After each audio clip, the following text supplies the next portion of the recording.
کہروڑ پکا کا ایک نوجوان اغواکاروں نے یوسف پر تشدد کر کے ویڈیو فیملی کو بھیج کر تیوان کی ڈیمانڈ کر دی۔ یوسف شادی شدہ تھا، 3 اس کے بچے ہیں، 2 فوت ہو گئے ہیں، گھر کا خرچہ بھی بہت مشکل سے چلتا ہے۔ 8 دن ہو گئے، بچے سے تو ہمارا کوئی رابطہ بھی نہیں ہے۔ واٹس ایپ کر رہے ہیں، وہ کہہ رہے ہیں جی تمام 1 کروڑ روپے دے دو۔ کہروڑ پکا میں ایک دوسرا بڑا واقعہ پیش آ چکا ہے۔ میں محمد یوسف کی بات کرتا ہوں جو کہ ایک نجی بینک میں گارڈ کی نوکری کرتے تھے اور اسی دوران انہیں اغوا کر لیا جاتا ہے اور اس کے بعد FIR درج کرنے کے بعد لاپتہ ہیں۔ ان کی ایک ویڈیو سوشل میڈیا پر بہت زیادہ وائرل بھی ہو رہی ہے جس میں 1 کروڑ کے قریب تائیوان بھی مانگا جا رہا ہے اور گڑ گڑا بھی رہا ہے اور معافیاں بھی مانگ رہا ہے، لیکن اغوا کار مسلسل ساتھ انہیں ٹارچر کرتے ہوئے 1 کروڑ تائیوان کا مطالبہ بھی کر رہے ہیں۔ ان کے والد اللہ دتا صاحب ہمارے ساتھ موجود ہیں، ان سے بات بھی کرتے ہیں اور پوچھتے ہیں کہ آخر اب تک انہیں کیا اطلاعات ملی ہیں۔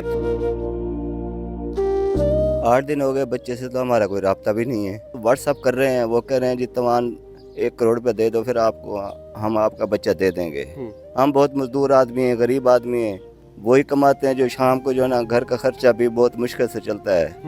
اگر اتنے پیسے ہمارے پاس ہوتے تو وہ بچہ باہر کیوں جاتا کام کرنے کے لیے؟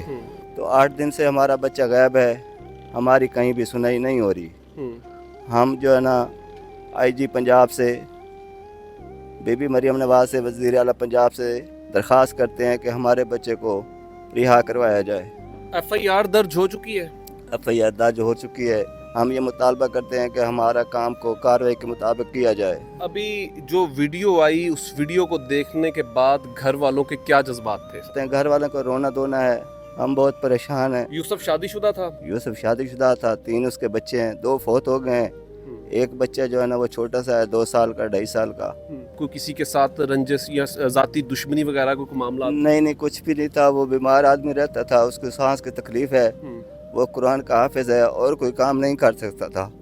بس وہ آسانی سے اس کو گارڈ کی نوکری مل گئی تھی تو دفتر میں وہ کام کرتا تھا۔ پورے گھر کی سچویشن بھی دیکھی ہے، یقین جانے ان اغوا کاروں پر بھی یقین جانے یوسف پر بھی خاص طور پر اتنا زیادہ افسوس بھی ہوتا ہے کہ اتنا بڑا مطالبہ 1 کروڑ آخر یوسف اور اس کے اہل خانہ وہ کہاں سے لے کر آئیں۔ گھر کی کوئی ایسی دیوار نہیں جو مکمل ہو، گھر کے حالات اگر کمرے بھی دیکھے جائیں تو یقین جانے ٹوٹ پھوٹ کا شکار ہے۔ محمد یوسف میرے خالہ زاد بھائی ہیں، ان کی عمر 32-33 سال ہوگی۔ بڑے اچھے انسان ہیں، حافظ قرآن ہیں، گھر سے کمانے کے لیے گئے ہوئے تھے لاہور کے اندر۔ جس دن کا یہ وقوع پیش ہے اس کے بعد ہمارے ساتھ اس کا کوئی رابطہ نہیں ہے۔ ہم درخواست کرتے ہیں آپ کے توسط سے اس ہماری مصیبت کو، پریشانی کو دور کیا جائے، جس سے بھی ہو سکتا ہے ہمارے ساتھ تعاون کیا جائے۔